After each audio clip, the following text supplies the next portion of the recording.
उत्तर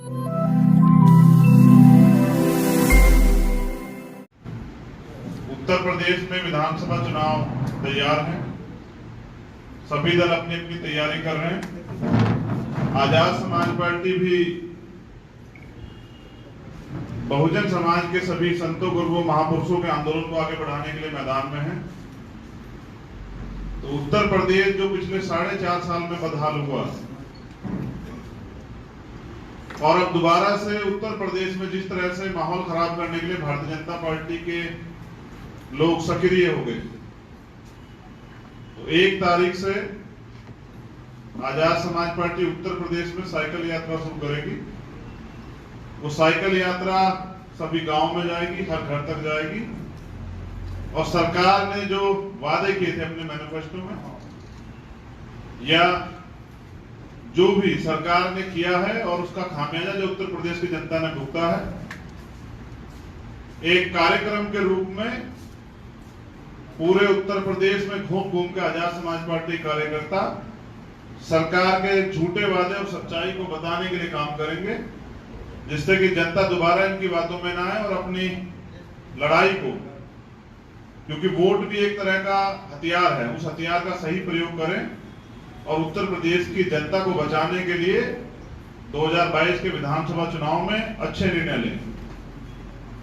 ये पूरे सरकार ही घोटालों की सरकार रही है।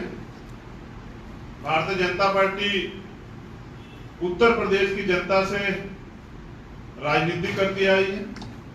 जब भी कोई सरकार के खिलाफ अपने अधिकारों के लिए आवाज उठाता है तो पुलिस सरकार के इशारे पे लाठी चलाती है, गोली चलाती है।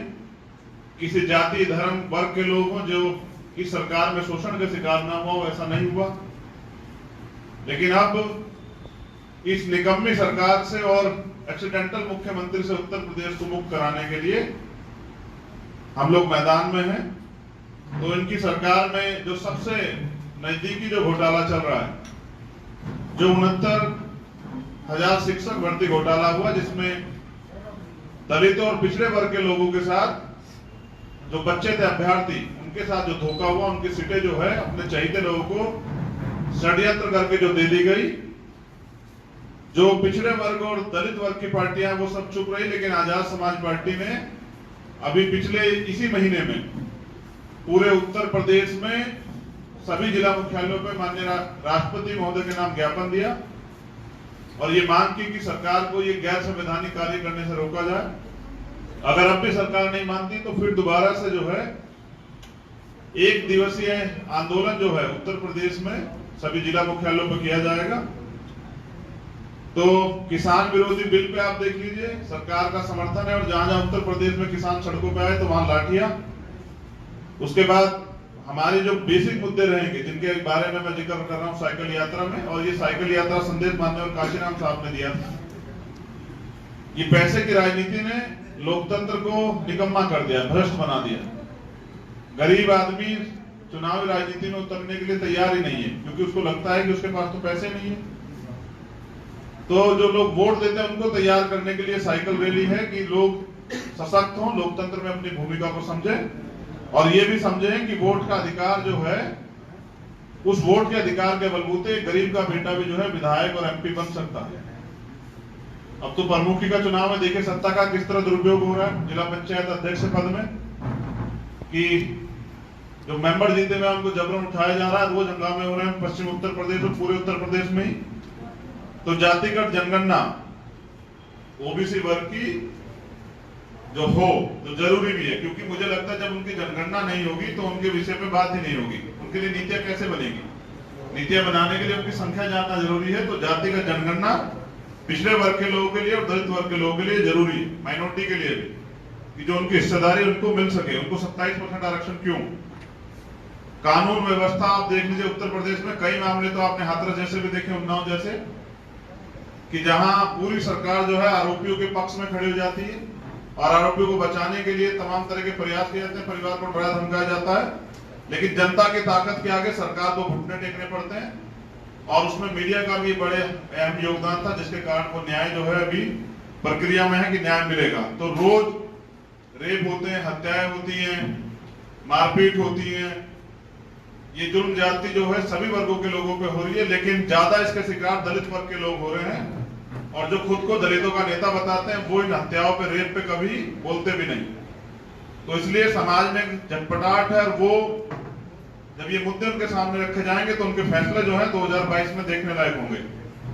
सरकारी संस्थाओं का निजीकरण किया जा रहा है। गंगा में आप सब ने, हमने देखा कि लाशें जो हैं बोल रही थी, जवाब मांग रही थी सरकार से, लेकिन सरकार पे कोई जवाब नहीं था। और जब मीडिया ने मुद्दा उठाया, आम जनता ने आवाज उठाई, तो उन लाशों को जो है वही रेत में ढक दिया गया। तो रेत के ढकने पे भी जब आवाज उठाई तो उनके कपड़े छीन लिए गए, उन्हीं लाशों को जो है कुत्तों ने नोचा। इससे ज्यादा दुर्दशा, इससे ज्यादा समझिए कि अन्याय, जो अपने आप को हिंदू धर्म के ठेकेदार कहते हैं, राम के नाम पे जो घोटाले कर रहे हैं, उनको काशीराम साहब को मारने वाले लोग जो है ठीक करने के लिए मैदान में हैं। अब ये घोटाले जो किए जा रहे हैं ये बंद हो जाएंगे। तो स्वास्थ्य सेवाओं में लापरवाही, डेढ़ साल का समय मिला था, अगर सरकार चाहती तो अच्छा बन सकता था। तो ये मौत नहीं है। इनका जब आंकड़ा मैं आप सब लोगों के सामने जल्दी प्रस्तुत करूंगा, गांव से निकाल के, सरकार तो मैनेजमेंट वाली, इन्होंने तो कह दिया कि कुछ नहीं हुआ, बहुत थोड़े से लोग गए, लेकिन सच्चाई यह है कि 50 लाख से ज्यादा लोगों की जान गई। तो मैं आंकड़ों सहित आप लोगों के सामने रखूंगा इस यात्रा के बाद डाटा इकट्ठा करके। लेकिन मैं मानता हूं कि ये मौत नहीं, हत्याएं, क्योंकि ऑक्सीजन की कमी, बेड की कमी, वेंटिलेटर की कमी, दवाई की कमी से जो जान गई है उसकी जिम्मेदार सरासर सरकार। तो ऐसी सरकार पे 302 का मुकदमा दर्ज होना चाहिए। लेकिन करेगा कौन? अधिकारी कर्मचारी तो बेचारे जो हैं बेबस हैं, कुछ करना चाहते तो सरकार ट्रांसफर कर देती है। तो इसके लिए भी हम लोग तैयार हैं कि डाटा जो है मीडिया के माध्यम से दिया जाए।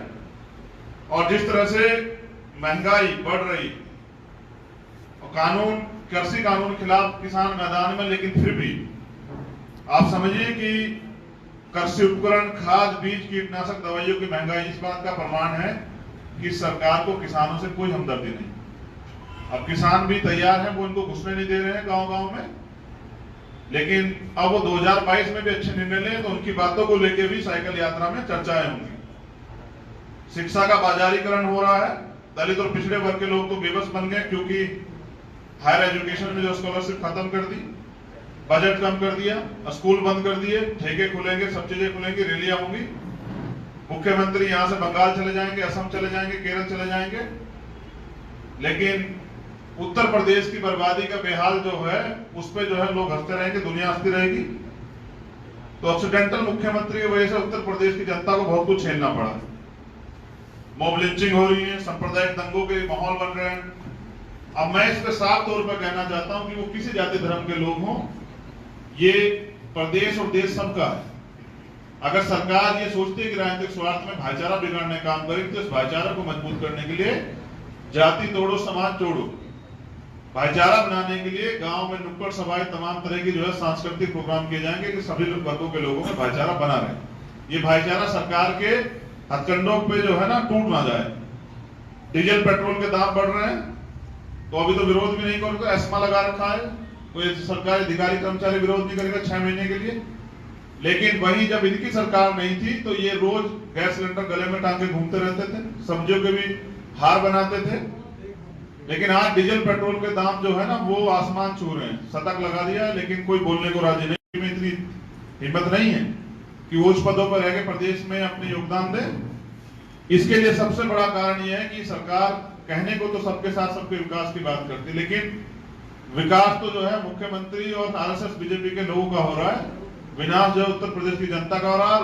अगर स्पेशल बात करूं, जिन वर्गों के लिए हम लोग काम करें, दलित, पिछड़े, आदिवासी, मुसलमानों या सिख, बुद्धिस्ट, पारसी, जैनों के लिए तो जीना जो है उनका दुर्भर हो गया, वो पलायन की स्थिति में है। और जो लोग दूसरी सरकारों पर आरोप लगाते थे, तो मैं उनको भी अच्छा नहीं कह रहा हूं, मगर ये कह रहा हूं कि आप डीएम एसएसपी चेक कीजिए कौन किस जाति के बैठे हुए हैं। दलित पिछड़ों में तो मुझे लगता है सरकार ने साबित कर दिया काबिलियत नहीं है। इसका जवाब जो है बहुत जल्द जो है उत्तर प्रदेश की जनता देगी। और मैं साफ तौर पर आपसे कहना चाहता हूं, कई डिपार्टमेंट के लोगों की मेरे पास एप्लीकेशन है, वो उनके यहाँ पे जिस तरह का जो है चीजें की जा रही है, वो आंदोलन और सब चीजें करना चाहता। मैं अभी इसलिए उनके नाम जाहिर नहीं कर रहा हूं, क्योंकि मैंने उनसे कहा कि आपको अपनी लड़ाई की शुरुआत करनी पड़ेगी, फिर आजाद समाज पार्टी आपका सहयोग करेगी, क्योंकि हर शोषित पीड़ित के साथ आजाद समाज पार्टी खड़ी। तो मैं मीडिया के साथियों का भी धन्यवाद करता हूं कि आप उत्तर प्रदेश में सरकार की जो बेहाली है, जो आम जनता के साथ हुई है, उसकी मांग को आप उठाते रहते हैं। आपकी वजह से आम जनता आप पे भरोसा करती है, उसको सुनती है, और वो ये समझती है कि सरकार ने पिछले 4.5 साल में उनको क्या दिया है। नौजवान बेरोजगारी का दर देख लीजिए। अगर कोई सवाल करेगा तो जो घोटाले होंगे, और सवाल करेगा तो मुख्यमंत्री लाठियां बजाएंगे। मैंने तो लखनऊ में बहुत सारे पिछले देखे। तो ये जो बोलने का अधिकार छीना जा रहा है, ये तानाशाही है। इस तानाशाही का जवाब जनता देगी। इसलिए पूरी साइकिल यात्रा को मैं खुद मॉनिटरिंग करूंगा, मैं खुद साइकिल यात्रा में रहूंगा, और उत्तर प्रदेश के प्रत्येक गांव-गांव में जाके हम लोग ईमानदारी से काम करके उत्तर प्रदेश की बदहाली की सारी जिम्मेदारी जो भारतीय जनता पार्टी और यहाँ की सरकार की है, उससे लोगों को अवगत कराएंगे, और आजाद समाज पार्टी के प्रति लोगों के विश्वास को मजबूत करेंगे कि आजाद समाज पार्टी बुनियादी मुद्दों पर काम करे। बहुत बहुत धन्यवाद। अगर मीडिया के साथी कोई सवाल है तो वो अपनी बात पूछ सकते हैं।